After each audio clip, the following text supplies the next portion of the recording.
olaantummaa argachuuf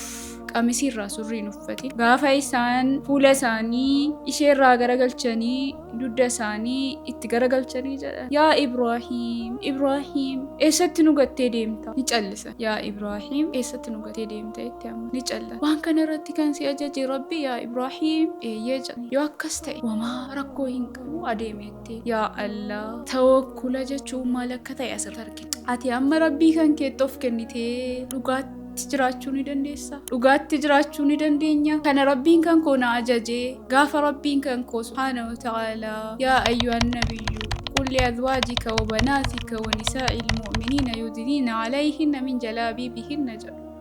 gaafa ajaja isaa ta'ennaan hundi sirraa garagalu gaafa ajaja isaa ta'ennaan mana barnootaatti ari'atamu gaafa inni osoo si ajajuu beettee ajaja isaa fudhatte garuu irratti rabbiin subhaanahu wa ta'ala nama galmee nama olaantummaa taate jechuudha olaantummaan kamuu harka isaati olaantummaa argachuuf